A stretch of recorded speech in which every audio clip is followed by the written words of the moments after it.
सभी विद्यार्थियों को नमस्कार।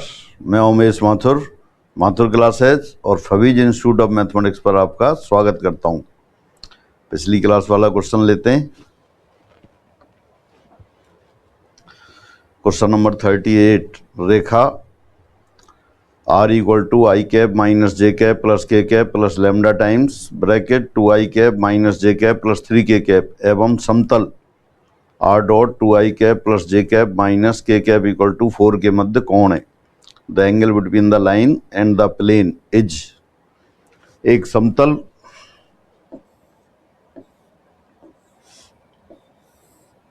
और एक रेखा, इनके बीच में एंगल ए मान लिया थीटा है। Suppose angle between the given line and given plane is theta. दी रेखा और दिए तल के मध्य कोण थीटा है।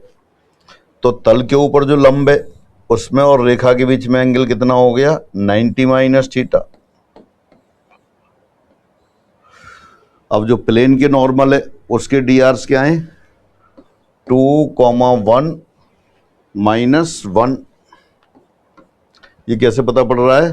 r dot something vector r dot n बराबर 4 दे रखा है। तो n क्या है? 2i cap plus j cap minus k cap. तो n के डी आर्स क्या हो गए? 2, 1 माइनस 1।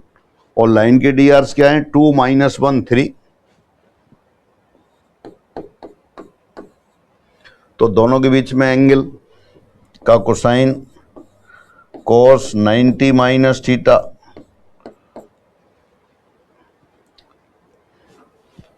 AL यानी कि 2 into 2 plus 1 into minus 1 plus minus 1 into 3 minus 1 into 3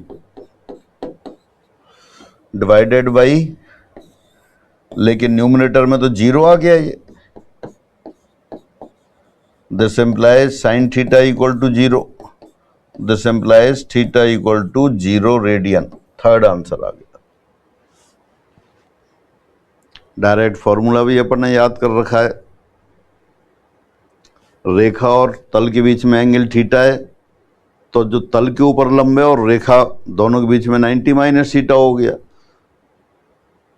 तो अपन तल के जो लंब है वो और रेखा के मध्य में कोण निकाल लेते हैं। वो 90 माइनस थीटा हुआ, तो cos of 90 minus theta a1 a2 plus b1 b2 plus c1 c2 upon under root a1 square plus b1 square plus c1 square into under root a2 square plus b2 square plus c2 square.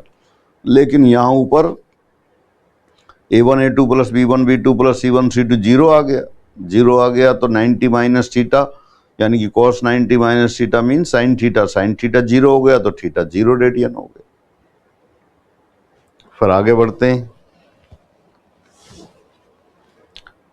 समतल 3x minus 5y plus 4z equal to 5 के सापेक्ष बिंदु 1, 2, minus 1 के प्रतिबिंब के निर्देशांक होंगे।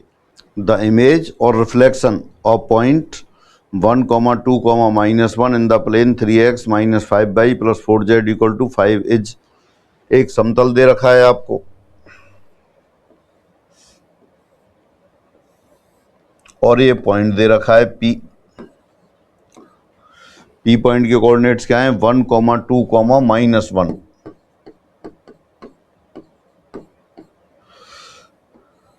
इसका समतल में प्रतिबिंब लेना है। मान लिया प्रतिबिंब P डैश है, तो इसका मतलब जो PP डैश का मिड पॉइंट है वो प्लेन पर होगा। तो क्वेश्चन सॉल्व करने की बजाय अपन आंसर चेक करते हैं। मान लिया जैसा पहला ऑप्शन वाला ये अगर P डैश है, ये P डैश है, तो PP डैश का मध्य बिंदु क्या हुआ? M।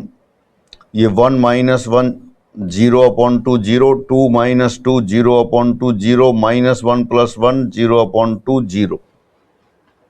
क्या किया अपन ने? P का रिफ्लेक्शन P डैश है सपोज, तो PP डैश का मिड पॉइंट कहाँ होना चाहिए? प्लेन पर होना चाहिए। अगर पहले ऑप्शन वाला आंसर सही है तो इन दोनों का P यानी कि 1, 2, माइनस 1 और P डैश माइनस 1, माइनस 2, 1 का मिड पॉइंट तल पर होना चाहिए। मिड पॉइंट M निकाला PP डैश का, 0, 0, 0 आ गया, वो तल पे नहीं है। इसका मतलब पहला ऑप्शन गलत हो गया। सेकंड देखते हैं। अब सेकंड ऑप्शन को मान लेते हैं इमेज है। सेकंड ऑप्शन में क्या है? 0, 0, 0। तो मिड पॉइंट क्या आएगा 1/2, 1 माइनस 1/2, ये भी सेटिस्फाई नहीं कर रहा। 1/2, 1 माइनस 1/2, ये भी प्लेन को सेटिस्फाई नहीं कर रहा है, यानी कि सेकंड ऑप्शन भी गलत हो गया। फिर थर्ड ऑप्शन मान लेते हैं ये सही है। तो थर्ड ऑप्शन में क्या है 73 माइनस 30 और 39।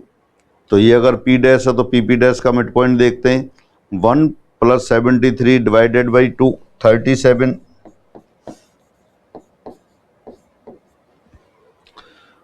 2 plus minus 30 divided by 2 minus 14, और फिर -1 प्लस 39 38 अपॉन 2 19। ये भी इसको सेटिस्फाई नहीं कर रहा। देखो सेटिस्फाई कराते हैं प्लेन की इक्वेशन को। 3 into 37 minus minus plus 5 into 14 और 4 इंटू 19 नॉट इक्वल टू 5, यानी कि ये भी नहीं है, तो थर्ड ऑप्शन भी गलत हो गया। और जब 3 ऑप्शन गलत हो गए तो बचा हुआ ऑप्शन वही आंसर होगा। तो फोर्थ ऑप्शन ये आंसर आ गया, ये रिफ्लेक्शन आ गया। यहाँ पर ने क्वेश्चन सॉल्व नहीं किया, आंसर चेक किया। और आंसर चेक किया, क्या डेफिनेशन है, ये कोई समतल दे रखा है और ये पी पॉइंट दे रखा है। पी पॉइंट का रिफ्लेक्शन अगर पी डैश हो तो पी डैश दिए समतल के लंबवत होना चाहिए और पी डैश का मिड पॉइंट तल पर होना चाहिए। तो पी तो पॉइंट कौन सा था जो आपको गिवन था 1 2 -1, पी डैश ऑप्शन वाला था। तो अपन ने पहले दूसरे तीसरे ऑप्शन में चेक किया कि पी डैश का मिड पॉइंट तल पर है या नहीं है। तीनों ऑप्शन में नहीं था, इसका मतलब 3 ऑप्शन गलत हो गए। 73 फोर्थ ऑप्शन को चेक कर सकते हैं, लेकिन 3 गलत हो गए, उसको अपन नहीं करते हैं। अब तरीके से कर लेते हैं। गिवन प्लेन है, गिवन प्लेन दिया समतल 3x minus 4y plus 5z equal to 5। 3x minus 5y plus 4z, 3x minus 5y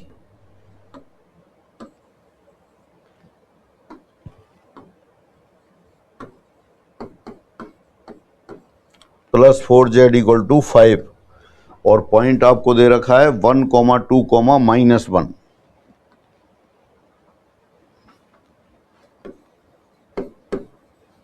और दिया बिंदु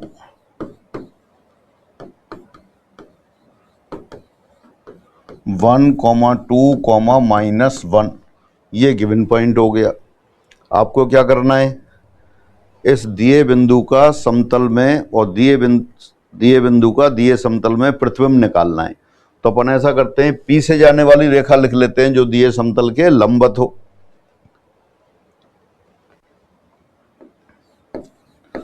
समतल 1 के लंबवत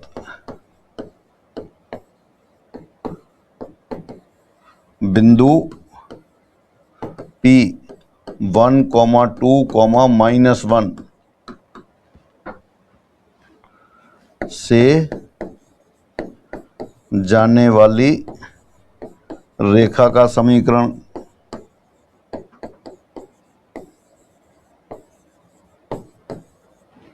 equation of a line perpendicular to plane 1 and passing through the given point P। क्या हो गया, x minus 1/3 this equal to y minus 2/-5 और this equal to z minus +1/4। इस पर कोई पॉइंट ले लेते हैं, बराबर r मान लिया।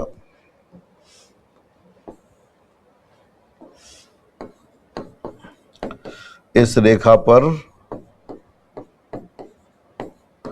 कोई बिंदु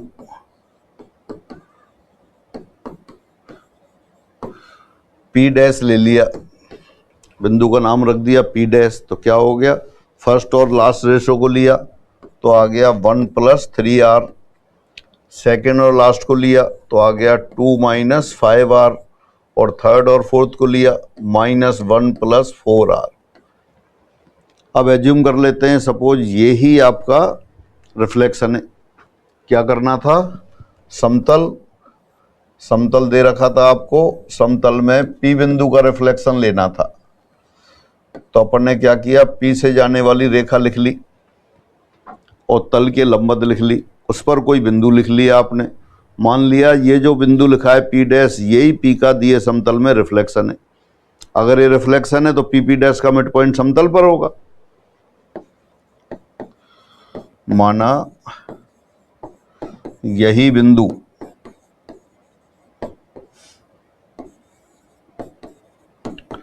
दिए बिंदु P का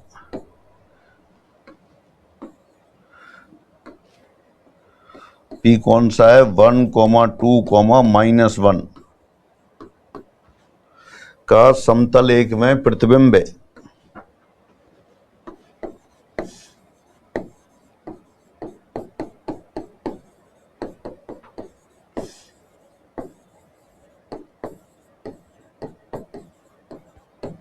अब PP डैश का मध्य बिंदु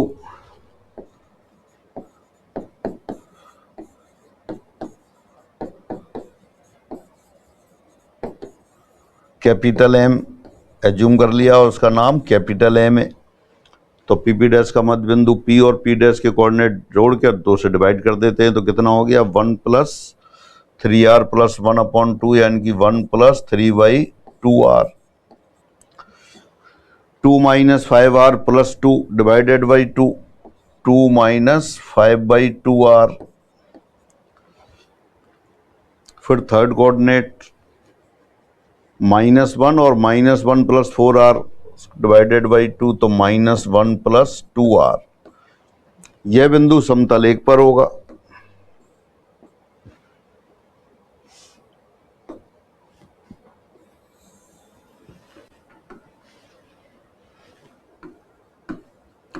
यह बिंदु M समतल एक पर है। This point M lies on the plane first. Therefore, from the equation first को सेटिस्फाई करा दिया। 3x तो 3 into 1 plus 3/2r -5 into by के लिए आ गया 2 minus 5/2r plus 4z z क्या है, -1 प्लस 2r इक्वल टू 5।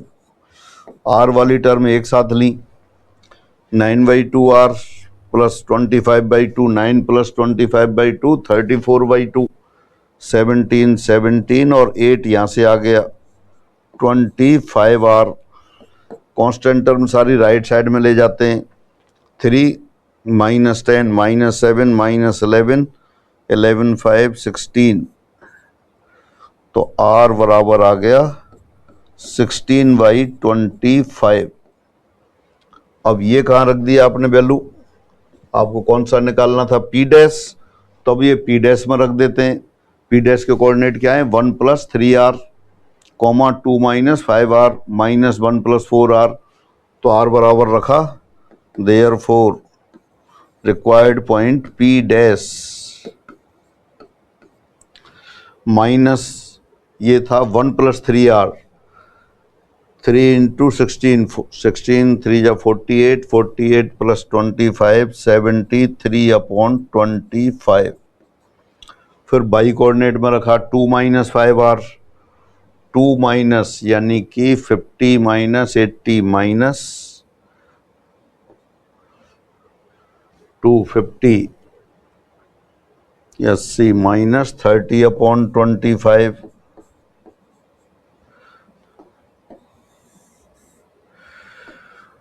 फिर थर्ड कोऑर्डिनेट लिया, थर्ड -1 प्लस 4r, 16 4 जा 64, 64 माइनस 25 39/25। चेक करते हैं। राइट, तो यही आपका आंसर आ गया।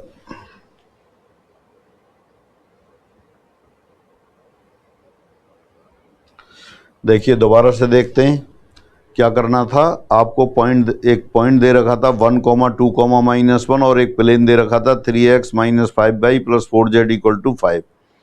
आपको इस पॉइंट का इस समतल में प्रतिबिंब निकालना था। तो आपने क्या किया, बिंदु से जाने वाली रेखा लिख ली जो समतल के लंबवत है, और उस रेखा का समीकरण आ गया 1, 2, -1 से जाने वाली रेखा जो तल के लंबवत है। तल के लंबवत है यानी कि तल के लंब के जो dr है वही रेखा के dr हो गए। तो लाइन की समीकरण हो गई x - 1/3 y - 2/-5 z + 1/4 बराबर r लिख लिया। इस रेखा पर कोई पॉइंट लिखा, उस पॉइंट का नाम दे दिया P डैश। P डैश आ गया 1 + 3r 2 - 5r - 1 + 4r। अब आपने एज्यूम कर लिया यही बिंदु जो P डैश है यही P का दिए समतल में प्रतिबिंब है। यही प्रतिबिंब है तो PP डैश का मिड पॉइंट प्लेन पर होना चाहिए। तो PP डैश का मिड पॉइंट निकाला आपने, वो आ गया 1 + 3r/2, 2 - 5r/2, -1 + 2r। अब ये मिड पॉइंट प्लेन पर है तो प्लेन को सेटिस्फाई करा दिया। प्लेन को सेटिस्फाई करा दिया, r की वैल्यू आ गई 16/25। ये r की वैल्यू P डैश में रख दी तो कैलकुलेट कर ली 73/25 - 30/25, 39/25। तो ये बिंदु 1, 2, -1 का समतल 3x - 5y + 4z = 5 में रिफ्लेक्शन आ गया। फोर्थ ऑप्शन आपका आंसर आ गया। आपको ऑप्शन से ही करना है जैसे पहले किया था। ये सब्जेक्टिव मेथड हो गया, इससे भी कर सकते हैं, लेकिन अपना तो फोर्थ ऑप्शन था। कई बार पहला ही ऑप्शन आता है तो ऑप्शन से करना ज़्यादा आसान है। क्वेश्चन नंबर 40, समतल LX + MY = 0, समतल Z = 0 के साथ प्रतिच्छेदन रेखा के परित अल्फा कोण पर घुमाया जाता है।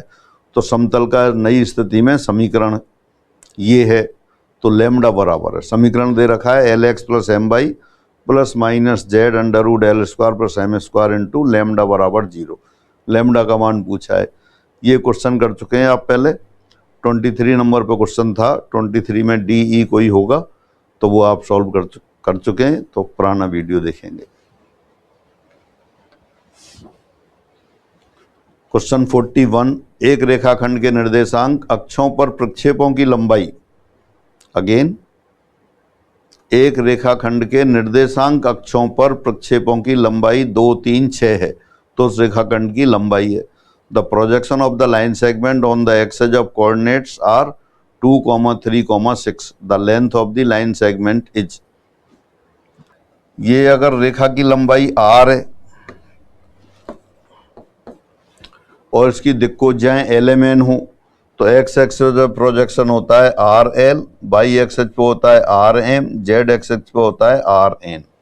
दोबारा से, यदि मूल बिंदु से जाने वाली किसी रेखा की लंबाई r हो और उसकी दिक्कोजाएं LMN हो तब उनके अक्षों पर प्रक्षेप क्या होते हैं, LR, MR, NR। तो देयरफॉर LR बराबर हो कितना हो गया, यहां दे रखा है आपको LR बराबर 2, MR बराबर 3, NR बराबर 6। तीनों को वर्ग करके जोड़ देते हैं। इनको वर्ग करके जोड़ने पर स्क्वायरिंग एंड एडिंग दीज 3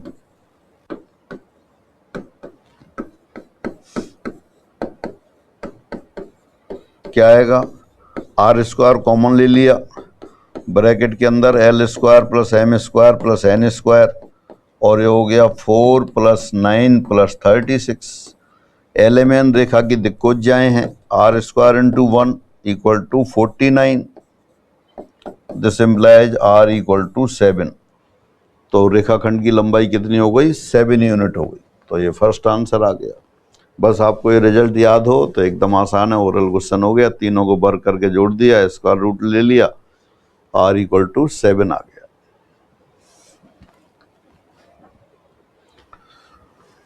अब ये वेक्टर कैलकुलस का क्वेश्चन आ गया, ये आपके लिए होमवर्क है। माना फाई एक अदिश बिंदु फलन और एफ एक सदिश बिंदु फलन है, तो कर्ल ऑफ फाई एफ बराबर है। सीधा सीधा रिजल्ट है, वो भी याद रख सकते हैं आप, और बाकी कैलकुलेशन से तो करना ही है। तो आज की क्लास में इतना ही। सभी को नमस्कार।